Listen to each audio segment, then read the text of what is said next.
our support. It's good to have you back on my YouTube channel. We'll be continuing with the series Emotional Intelligence. And on this episode, we'll have someone special as a guest that will be sharing with us heartfelt experiences as it relates to emotional intelligence. Oluwaseun Rebecca is a Christian, she's a legal practitioner, and a love advocate. Without much ado, let's welcome Seun. Welcome here, Oluwaseun. Thank you very much for having me. I find it a great honor to be on your channel, and I'm excited to share my experiences with you and for people to learn as well. So thank you, and let's give this a shot. Yes. All right, so we'll have Oluwaseun will just share one out of the stories that she can share concerning, heartfelt experiences that as it relates to emotional intelligence, and we'll just see where you were able to learn lessons and what you feel that the viewer should also pick from your story so that they don't repeat the same mistake. Okay. All right. To start with, I would be making emphasis on relationships as it relates to romance, as it were. That's a relationship between a man and a woman who have the intentions of becoming husband and wife. A man and a woman, not yes. A man and a man. Yes. So I will be starting by first of all, what is emotional intelligence? Emotional intelligence is the ability to be aware, in control of your emotions, as it were. So it is not just your emotions, you are aware of your emotions and also those around you. So that is the ability to respond to yourself and also respond to those around you. Yeah. Understanding where you come in and where you stop and where they continue from is emotional intelligence, as it were. If we are talking about relationships as it relates to romance, there's this man, there's this woman that I like, or how do we bring emotional intelligence in? I will be discussing from a place of hurt. I'll be discussing from a place of hurt. I'll be making emphasis on hurt and how we can let go of these emotions called hurt, how we can become better persons and not allow hurt, as it were, change our perspective and change the person whom we are. So I think that is what we'll be focusing on in this area. This is actually very important because a lot of times you can't control what people do to you, but then you can control how you respond. Yes. Just like you rightly said. And I feel that this subject around how to manage hurt, how to grow beyond that position, that stage of feeling, that having that feeling, it would help every one of us to understand that, first of all, hurts here and there will abound, right? Yes, yes. But then you can now define how you respond even after that. So we can't wait to hear your story, Okay, so now I have to share my story. You don't need to feel pity, as it were. Yeah. So it's all in the past, and the fact that I'm able to share this means that I am not feel bitter while sharing it. True. Means that you've gone past I've gone past that stage. Yeah. If I won't say 100%, I would say to a great extent I can talk about it and it doesn't affect me. True. So I'll be talking about one of the relationships I had with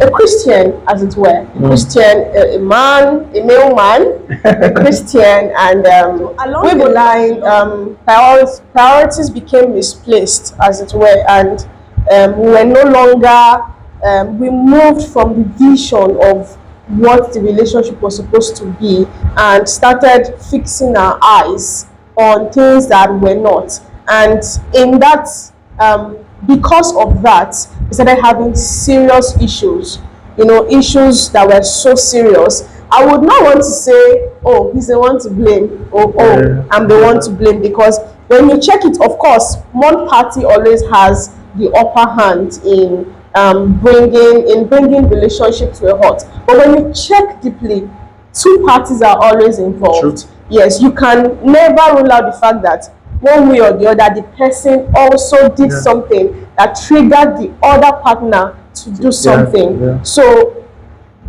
that is why I emphasize that priorities were misplaced. So when priorities became misplaced, we started deviating from values, from the real visions, and Sorry, before cutting you now, these visions you're talking about, were they discussed or were they just things maybe people just assume that, okay, fine, as Christians, we should know this, we should know this? Were they visions that were discussed?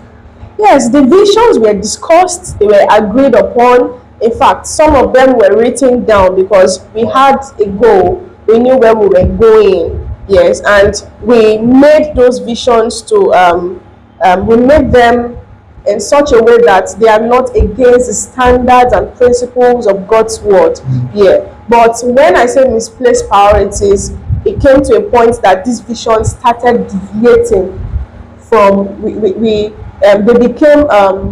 they became tainted with our selfish desires and will, and then we started deviating from the principles of God's word, as it were, and then it now gave room and opened doors for offenses, for issues, as it were. And then on my part, I tried to handle things as I thought best. I tried to handle things as I thought best. I tried to always call him to order. I think this is what we are doing, this is what we're supposed to do, this is what we are not doing right. And, but somewhere along the line, because of a man that he thinks he is, he allowed his ego, because every man has ego, Yeah, he allowed his ego to take hold of him, and instead of seeing me and understanding from my own perspective, he allowed his ego to rule over him, and it became a serious problem because when we looked down along the line, I gave everything.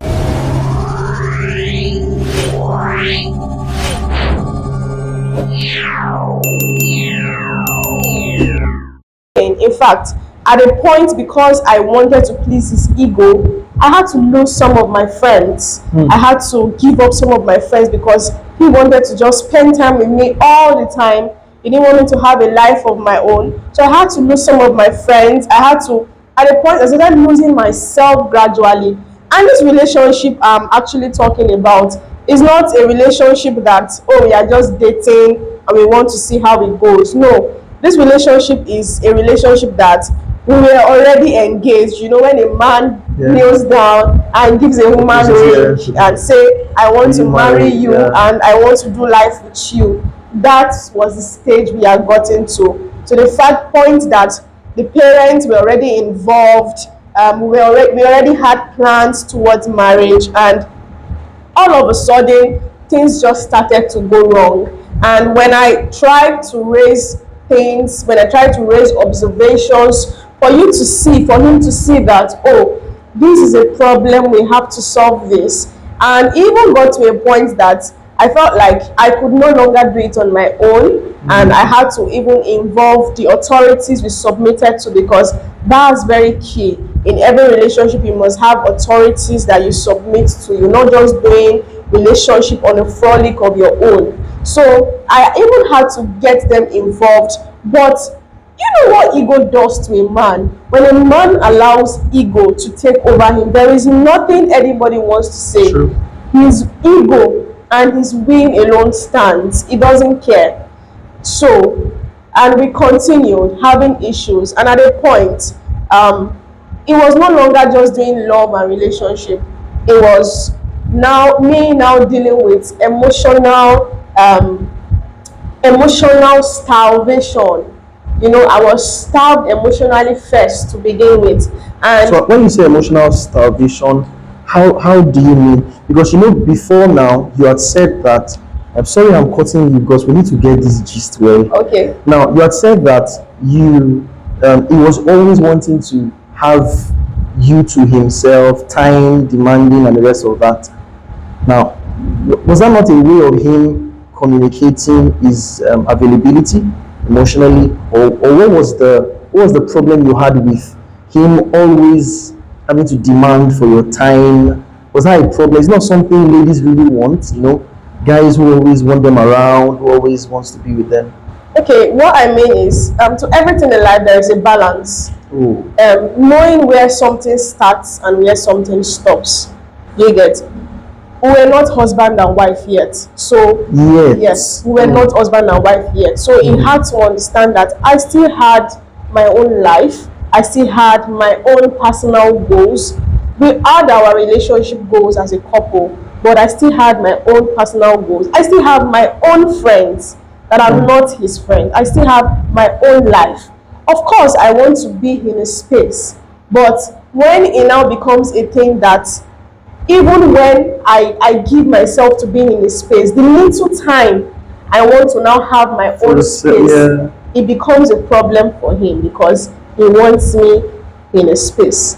So that is where I now realize that I became emotionally starved in that it was no longer sensitive to how I felt, how the things I wanted to do. Yeah. So it was now about me. Himself, and in yeah. relationships that will succeed, it's not about me, it's about us, True. as it were. It's a joint thing. True. So it was not about him. Oh, I'm the man of this relationship. It is what I want that you will have to play by stand. my You have to rules. play by my rules, Yeah. stuffs like that. So it started by emotional starvation, and then that was where the hurt began from. And then I was no longer happy as I used to be when we first began. So I was no longer happy. I became just available, just there, whatever I want, so that peace can reign. Let me just give in so that peace can reign. Yeah, so that was how it all started. And going forward from there, we began to have issues as it relates to core values. The core values we had agreed on, that these were the boundaries, these were the things we were going to do, these were the boundaries we would not cross. Yeah. And then I realized I started crossing those boundaries. I realized that things were already going out of place. And every time I tried to call it to order, there was an outburst on his end. All of this I'm saying, I'm not trying to put the blame on him because Yeah. I'm still going to the part where I will talk about my faults as well, as it were. So when I realized that I started getting emotionally starved, I was no longer giving him full attention as I ought to. I started giving attention to my other male friends, having long conversations with other guys that I am not in a relationship with, because I didn't have the full understanding that this is not how you deal with things like this. So in me responding to the hurt I was feeling, I didn't respond like an emotionally intelligent person Yeah. by giving myself my attention to other men, as it were. So issues that I was supposed to discuss with either higher authorities or my man, as it were, I started discussing with other men and getting solace from other men. And in that light, my focus started deviating. The love gradually started pulling back. And now it's no longer one party having the issues. It's now on both ends. I'm deviating, it's deviating. And we started going apart, even though we knew that we were planning marriage and all of that. So it got to a point that I think I was able to call myself to order at the point, and because of parents got involved, they tried to advise us to make things work and all. I still stayed because I loved him and I saw a future with him. We were not just doing relationship based on emotions. We had a vision, we had a goal, and that was what kept me, and I stayed.